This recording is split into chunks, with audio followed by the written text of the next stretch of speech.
Hello my dear students, welcome to the shift classes.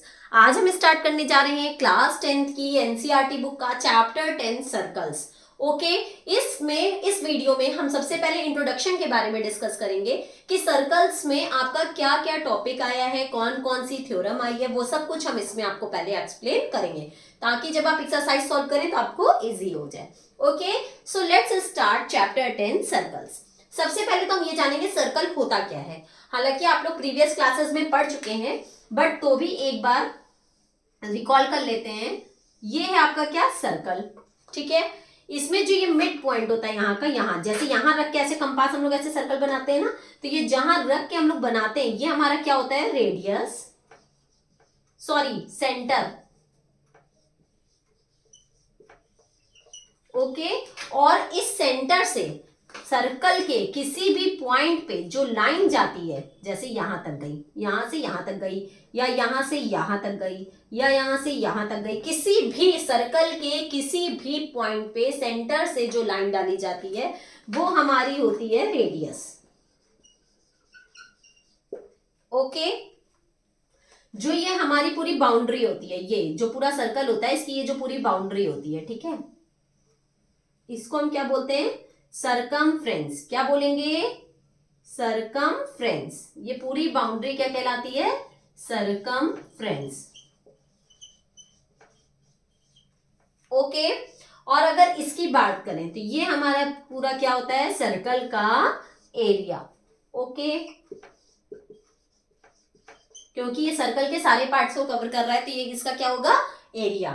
तो centre हो गया, radius हो गई, एरिया हो गया एंड सरकमफ्रेंस हो गया। ठीक, अब हम लोग बात करेंगे डायमीटर की। तो डायमीटर क्या होता है, ये हमारा सर्कल है, इसके सेंटर से होकर जो पूरा आर पार कर दे ऐसे पूरा लॉन्गेस्ट, तो ये हमारा क्या होगा, डायमीटर। और ये हमारे सर्कल की सबसे लॉन्गेस्ट कॉर्ड भी होती है, सबसे लॉन्गेस्ट कॉर्ड होती है। क्यों, क्योंकि कॉर्ड होती है किसी भी टू पॉइंट्स को ज्वाइन करना। ठीक है, जैसे ये एक पॉइंट है और ये एक पॉइंट है, इसको ऐसे हम ज्वाइन कर देंगे तो हमारी क्या बन जाती है, कॉर्ड बन जाती है। और यहाँ जो डायमीटर होता है ये भी टू पॉइंट्स को ज्वाइन ही कर रहा होता है, इसलिए ये भी एक तरीके की कॉर्ड है, बट ये लॉन्गेस्ट कॉर्ड होती है सर्कल की। ओके, तो इसको हम लोग डायमीटर बोलते हैं। डायमीटर क्या होता है, जो रेडियस होती है, रेडियस क्या होती है, सेंटर से एक पॉइंट पे जाने वाली लाइन, तो रेडियस का जस्ट डबल वो क्या होता है, डायमीटर। डायमीटर क्या होता है, रेडियस का डबल। ओके, और अगर वो निकालना है, रेडियस निकालनी है, तो डायमीटर का जब हम हाफ कर देंगे तो हमारा क्या आ जाएगा, रेडियस। ठीक है, तो रेडियस कैसे निकलेगी, जब हम डायमीटर का हाफ कर देंगे। ये बात तो आप लोग पहले पढ़ चुके हैं, इसलिए हम थोड़ा जल्दी जल्दी भी बता रहे हैं। ठीक है, अब नेक्स्ट पॉइंट पे आते हैं। कॉर्ड हमने आपको बता दिया, किसी भी टू पॉइंट्स को ऐसे ज्वाइन करना क्या कहलाता है, कॉर्ड। ठीक है, कॉर्ड में कॉर्ड जो होती है वो सर्कल को टू पार्ट्स में डिवाइड करती है, एक स्मॉलेस्ट और एक जो है लार्जेस्ट। तो जो स्मॉलेस्ट पार्ट होता है ये, इसको हम लोग क्या बोलते हैं, माइनर सेगमेंट। क्या बोलेंगे, माइनर सेगमेंट। ओके, और जो ये बड़ा वाला पार्ट होता है ये क्या कहलाता है, मेजर सेगमेंट। ये क्या कहलाएगा, मेजर सेगमेंट।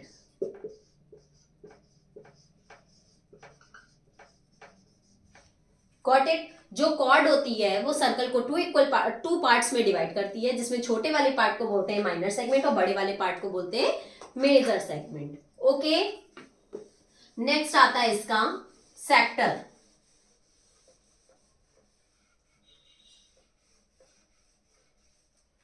सेक्टर क्या होता है, जो टू रेडियस होती हैं,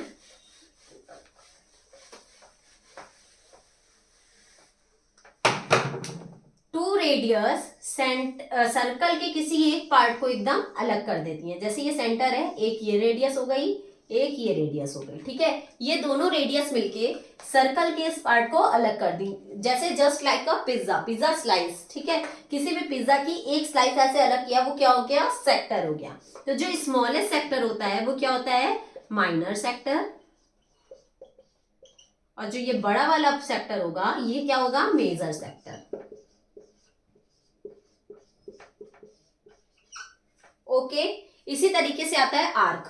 तो आर्क क्या होता है, जो ये होती है ना सर्कमफ्रेंस की बाउंड्री, इसमें जो सेक्टर होता है, सेक्टर की टू पार्ट्स को जो अलग करता है, तो इसमें छोटे वाले पार्ट को बोलते हैं minor arc,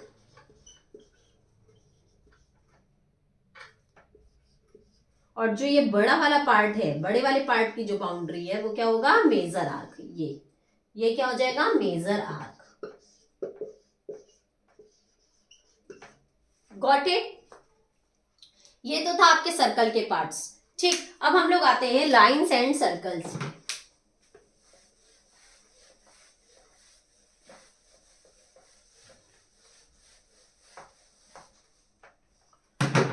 lines and circles.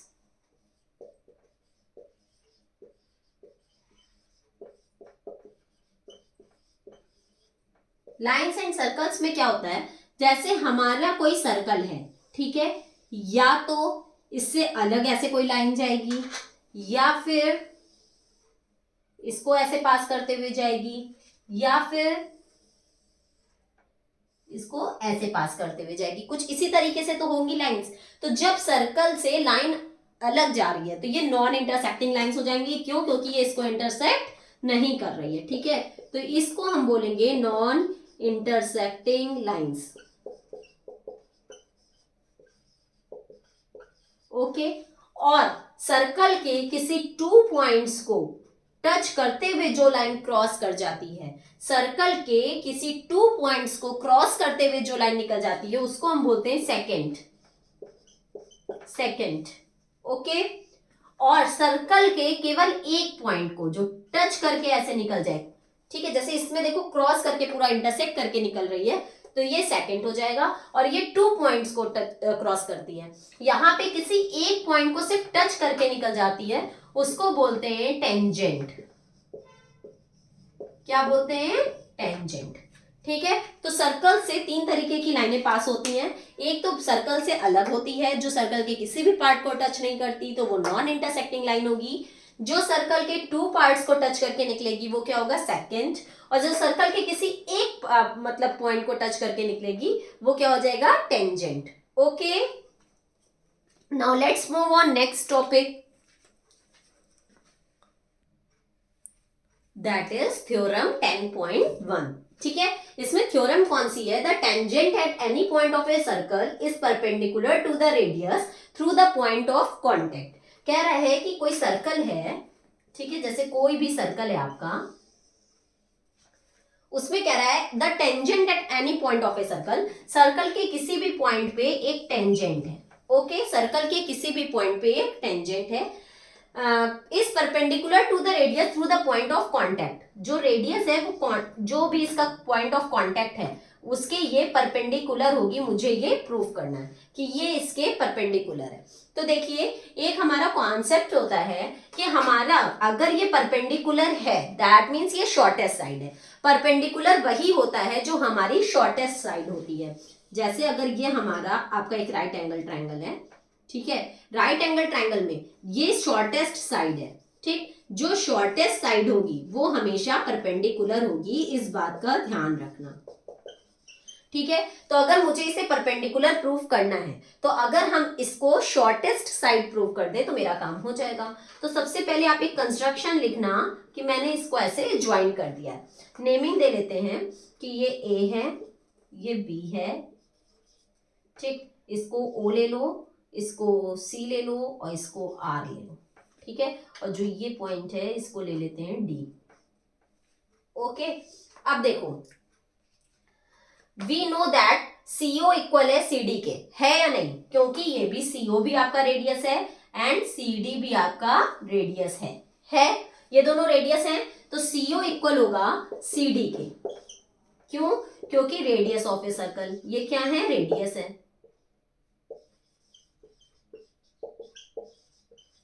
CO equal क्या हो जाएगा, CD के। CO इक्वल हो गया CD के। ध्यान देना, मुझे क्या प्रूफ करना है कि CO शॉर्टेस्ट साइड है। अगर CO शॉर्टेस्ट साइड होगा तो CO AB पे परपेंडिकुलर हो जाएगा। ठीक है, तो CO इक्वल है CD के। अब यहाँ देखो इस वाली लेंथ में अगर मैं CR की बात करती हूँ तो CR CD से बड़ा है, बिल्कुल बड़ा है, क्योंकि CD यहीं तक आई है, CR पूरा यहाँ तक आया है, तो CR की लेंथ क्या है, बड़ी है CD से, तो CR is greater than CD, है ना, CR is greater than CD and we know that CD is equals to CO, तो CR is greater than CD की जगह क्या लिख सकते हैं, CO, क्योंकि CD एंड CO इक्वल्स थे। अब देखो यहाँ पे क्या प्रूव हो रहा है कि जो CR है वो CO से बड़ा है, ठीक, दैट मीन्स CO छोटा है। यहाँ पे यही तो बता रहा है कि जो CO है वो छोटा है। If CO is the smallest shortest side then CO is the perpendicular on AB। देखने में इतना मतलब इतना डिफिकल्ट और सॉल्व करने में इतना छोटा सा, केवल एक छोटा सा कॉन्सेप्ट याद रखना है कि अगर लाइन परपेंडिकुलर है तो दैट मीन्स वो शॉर्टेस्ट साइड होगी, तो मुझे इसको शॉर्टेस्ट प्रूव कर देना है और मेरा काम बन जाएगा। और मैंने शॉर्टेस्ट कैसे प्रूव किया कि CD एंड CO दोनों रेडियस थे तो दोनों इक्वल हुए, CD हमारा CR से छोटा है तो CO भी हमारा CR से छोटा होगा, और जब CO छोटा हो गया तो वो शॉर्टेस्ट साइड हो गई, तो ये हमारा परपेंडिकुलर हो गया। चूंकि CO is the shortest side so CO is perpendicular on AB, proved. Okay, got it? बस इसमें कुछ नहीं करना था, इतना छोटा सा कॉन्सेप्ट याद रखना है और थ्योरम प्रूव हो जाएगी। Now let's move on next theorem. तो थ्योरम में the lengths of the tangents drawn from an external point to a circle are equal. कह रहा है कि length of a tangents drawn from an external point of a circle, कह रहा है एक सर्कल है, ठीक है, उसके एक्सटर्नल पॉइंट से टेंजेंट्स ड्रॉ की गई हैं और हमें प्रूव करना है कि जो ये टेंजेंट्स हैं ये क्या है, इक्वल। ठीक है, ये एक्सटर्नल पॉइंट हो गया, मान लिया ये P है, इससे हमारा सर्कल पे दो टेंजेंट्स ड्रॉ की गई हैं जो हमें प्रूव करना है कि ये इक्वल है। ठीक है, तो चलिए नेमिंग दे देते हैं इसको A एंड B, इसको O और इसको ऐसे ज्वाइन कर देते हैं दो पॉइंट से। ठीक, इसको मैंने ऐसे ज्वाइन कर दिया और यहां से भी ऐसे ज्वाइन कर दिया। चलो देखो, अब हमें इसे प्रूफ करना है, तो इसे प्रूफ करने के लिए अगर हम इस वाले ट्राइंगल को, ठीक, एंड इस वाले ट्राइंगल को, दोनों को कॉन्ग्रेंस प्रूव कर लें तो हमारा CPCT से PA इक्वल हो जाएगा PB के। बहुत ही सिंपल क्वेश्चन है, बहुत ध्यान से देखना, फिर से देख लो। कह रहा है एक्सटर्नल पॉइंट से सर्कल पे टू टेंजेंट्स ड्रॉ किए गए हैं जो हमें प्रूव करना है कि ये दोनों टेंजेंट्स इक्वल हैं। तो हमें प्रूफ क्या करना है, PA equals to PB, PA equals to PB। ठीक है, तो प्रूफ करते हैं हम लोग। इन ट्राइंगल, कौन सा ट्राइंगल ले रहे हैं हम लोग, POA, in triangle POA and in triangle POB। ठीक, हमने ये दोनों ट्राइंगल लिया, इन दोनों ट्राइंगल में हम कॉन्ग्रेंसी प्रूव करेंगे। तो कॉन्ग्रेंस प्रूफ करने के लिए we know that AO equal है OB के। क्यों, क्योंकि ये दोनों देखो रेडियस है, हमें ये ट्राइंगल और ये ट्राइंगल लेना है, तो इसमें OA इक्वल है OB के, क्योंकि दोनों क्या है, रेडियस ऑफ द सर्कल है। तो OA इक्वल हो गया OB के, radius of the circle. Okay, next देखो PO इस वाले सर्कल ट्राइंगल में भी है और PO इस वाले ट्राइंगल में भी है, तो PO इक्वल्स टू PO, ये क्या हो जाएगा, कॉमन हो जाएगा। ठीक है, ये दो तो पॉइंट हो गए। थर्ड पॉइंट हम क्या ले सकते हैं, अभी हमने थ्योरम 10.1 में पढ़ा था कि अगर कोई भी टेंजेंट है और सेंटर से कोई रेडियस उस पर डाली गई है तो वो परपेंडिकुलर होती है। ठीक, अभी हमने पढ़ा था, तो यहाँ पे भी सेंटर से रेडियस इस टेंजेंट पे आई है तो ये परपेंडिकुलर, और यहाँ भी सेंटर से इस टेंजेंट पे ये आई है तो ये परपेंडिकुलर, तो ये एंगल इक्वल होगा इस एंगल के 90 डिग्री। तो एंगल OAP इक्वल हो जाएगा एंगल OBP के। ठीक है, 90 डिग्री, बिकॉज आप पूरी थ्योरम लिख देना, जो भी थ्योरम 10.1 है, हम यहाँ लिख दे रहे हैं by theorem 10.1।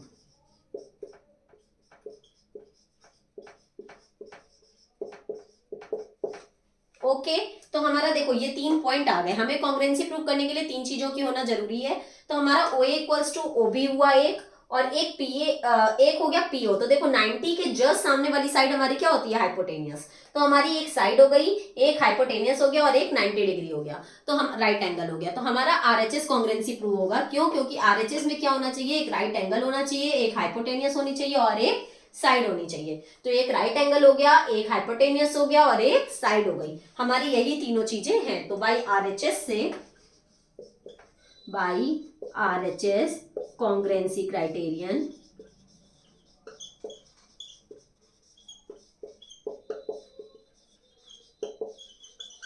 RHS congruency criterion से हमारा POA कॉन्ग्रुएंस होगा POB के।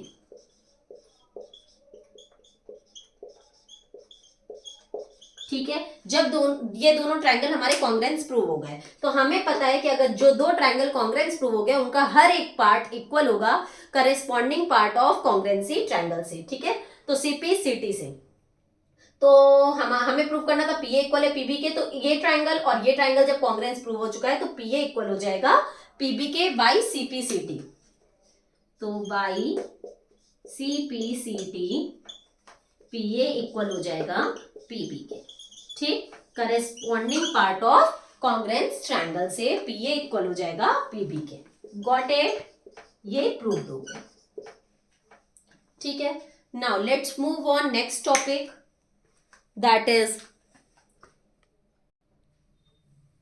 Points and circles. ठीक है, तो पॉइंट्स एंड सर्कल्स क्या होता है? अभी हम लोग ने लाइंस एंड सर्कल्स पढ़ा था, तो लाइंस के बारे में पढ़ा था। हम लोग यहाँ पे पॉइंट्स एंड सर्कल्स के बारे में पढ़ेंगे। जैसे अगर आपका एक सर्कल है, ठीक है, उस सर्कल में अगर हमें टेंजेंट ड्रॉ करनी है तो एक पॉइंट से एक ही टेंजेंट जा पाएगी। अगर हम चाहें कि एक पॉइंट से दो टेंजेंट बना दें तो वो पास नहीं हो सकती। एक पॉइंट से एक ही टेंजेंट आपकी पास हो पाएगी। ओके, एक सर्कल में टेंजेंट्स तो कई हो सकती हैं। जैसे ये देखो, ये भी एक टेंजेंट है जो इस पास से हो रही है, ये भी टेंजेंट है जो यहां से पास हो रही है, बट एक पॉइंट से एक ही टेंजेंट जा पाएगी। ठीक, सेकंड आता है कि ये अगर जैसे हम लोग जो भी टेंजेंट बनाते हैं वो जब हमारा सर्कल पे पॉइंट होता है, सर्कल की बाउंड्री पे पॉइंट होना चाहिए, तभी उससे टेंजेंट जा सकती है। अगर सर्कल के अंदर अगर यहाँ पे कोई पॉइंट है, ठीक, इनसाइड द सर्कल, अगर सर्कल के अंदर कोई भी पॉइंट है तो उससे टेंजेंट पास नहीं हो पाएगी। अगर मैं इसे ड्रॉ करती हूँ इस पॉइंट से, मान लो, तो ये हमारी टेंजेंट नहीं कहलाएगी। क्यों? क्योंकि टेंजेंट तो केवल बाहर के एक पॉइंट को ही टच करके जाती है, और ये हमारी जो लाइन है ये इसको 2 पॉइंट्स को टच कर रही है, तो ये हमारी टेंजेंट नहीं कहलाएगी, ये हमारा सेकंड कहलाएगा। ठीक है, तो इसका जो टेंजेंट है, टेंजेंट के 2 पॉइंट्स हो गए, 2 केसेस हो गए। पहला केस हुआ कि जो टेंजेंट है वो एक पॉइंट से एक ही टेंजेंट जा पाएगी। सेकेंड पॉइंट ये हुआ कि सेकेंड केस ये हुआ कि अगर सर्कल के अंदर कोई पॉइंट है तो उससे टेंजेंट पास नहीं हो सकती। हमेशा जब सर्कल के ऊपर पॉइंट होगा तो ही टेंजेंट पास हो पाएगी। और थर्ड केस है इसका कि अगर सर्कल के बाहर कोई भी पॉइंट है और उससे हमें टेंजेंट बनाना है, सर्कल के बाहर अगर कोई भी पॉइंट है उससे मुझे टेंजेंट बनाना है, तो उससे सिर्फ 2 टेंजेंट ही पास हो पाएंगे। ठीक है, उससे सिर्फ हमारे 2 टेंजेंट्स ही पास हो पाएंगे। सर्कल के बाहर अगर कोई पॉइंट है तो उससे सिर्फ 2 ही टेंजेंट्स पास हो पाएंगे। ये टोटल 3 केसेस हैं। ठीक, अगर सर्कल कोई भी पॉइंट है सर्कल पे तो उससे सिर्फ एक ही टेंजेंट पास हो पाएगी, एक पॉइंट से एक टेंजेंट। ओके, अगर सर्कल के अंदर कोई पॉइंट है तो वो उससे टेंजेंट पास नहीं हो पाएगी। थर्ड केस है कि अगर सर्कल के बाहर कोई पॉइंट है तो उससे सिर्फ 2 टेंजेंट्स ही पास हो पाएंगी। ठीक है, यहीं पे आपका सर्कल चैप्टर का इंट्रोडक्शन वीडियो खत्म होता है। मैंने इसमें दोनों थ्योरम और सारे टॉपिक्स कवर कर दिए हैं। ठीक है, तो एक्सरसाइज को देखने से पहले इस इंट्रोडक्शन वीडियो को जरूर से जरूर देखिएगा, और अगर मेरी इंट्रोडक्शन वीडियो पसंद आई हो तो लाइक, सब्सक्राइब एंड शेयर करना मत भूलिएगा। ठीक है, नीचे डिस्क्रिप्शन बॉक्स में मेरा एक लिंक गिवन है, वहां से आप प्ले स्टोर से जाके मेरा एक ऐप है शुभ क्लासेस के नाम से, वो आप इंस्टॉल करके मेरी लाइव क्लासेस भी परचेज कर सकते हैं। ओके, अब हम लोग अपनी नेक्स्ट वीडियो में नेक्स्ट इसकी सर्कल्स की एक्सरसाइज के साथ मिलेंगे। तब तक के लिए goodbye and take care.